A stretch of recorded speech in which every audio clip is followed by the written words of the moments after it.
Halo teman-teman, pernahkah kamu melihat api di kompor? Atau cahaya lembut dari lilin di malam hari? Atau bahkan api unggun di hutan yang gelap? Api adalah teman kita jika digunakan dengan benar. Api membantu kita untuk memasak, menghangatkan tubuh, bahkan menerangi kegelapan. Tapi, tahukah kamu, api yang lepas kendali bisa berubah menjadi musuh mematikan loh.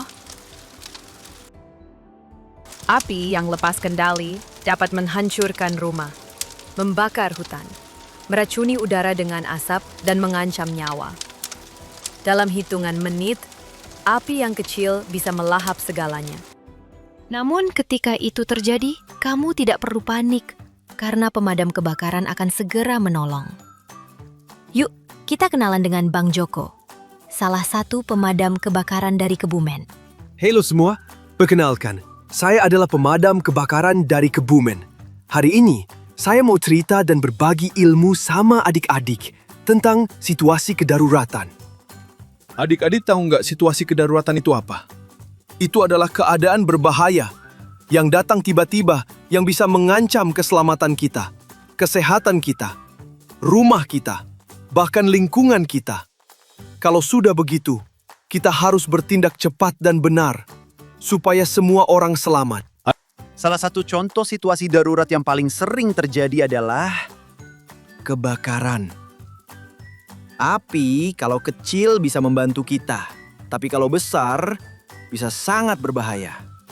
Makanya kita harus tahu cara menghadapinya. Pertama-tama, segera panggil orang dewasa. Kalau di rumah, teriak memanggil ayah atau ibu. Kalau di sekolah, cepat cari guru atau penjaga sekolah. Ingat, kalian tidak boleh memadamkan api sendirian kalau apinya sudah besar.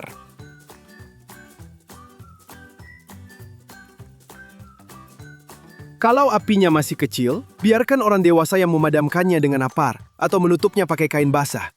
Tapi kalau api sudah mulai membesar, tugas kalian adalah menjauh dan mencari tempat yang aman.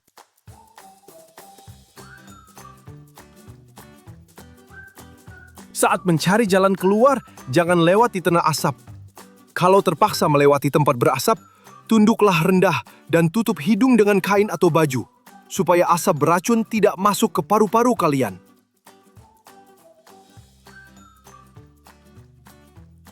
Setelah aman, minta tolong pemadam kebakaran. Kalian bisa telepon sendiri kalau sudah bisa, atau minta orang dewasa yang menghubungi. Ingat, tugas utama kalian saat kebakaran adalah menyelamatkan diri, bukan menyelamatkan barang. Barang bisa diganti, tapi nyawa tidak. Tidak lama setelah nomor darurat dihubungi, terdengar suara sirine. Itu adalah tanda bantuan sudah dekat. Mobil besar warna merah tiba, dan para pemadam kebakaran turun dengan cepat. Mereka memakai baju tebal pelindung, helm, dan membawa peralatan.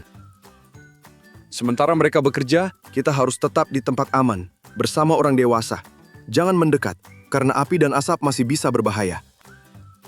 Tapi tahukah kalian, pemadam kebakaran tidak hanya membantu saat kebakaran saja.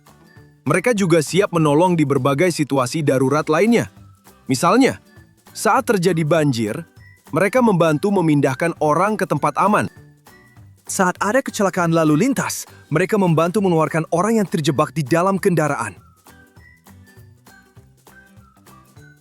Bahkan, kalau ada cincin yang terjepit di jari dan susah dilepas, pemadam kebakaran punya alat khusus untuk membantu melepaskannya tanpa melukai tangan.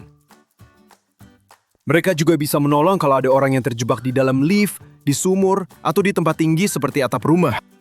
Jadi, pemadam kebakaran itu selalu siap siaga membantu siapa saja, kapan saja, dalam berbagai keadaan darurat.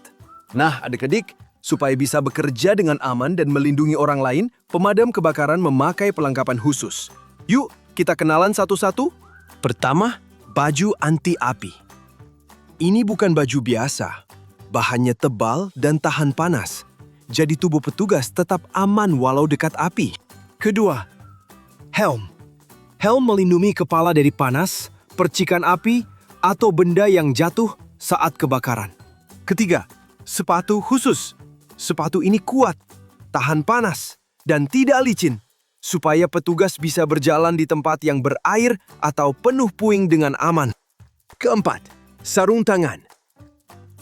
Sarung tangan tebal ini melindungi tangan dari panas, asap, dan benda tajam. Kelima, masker.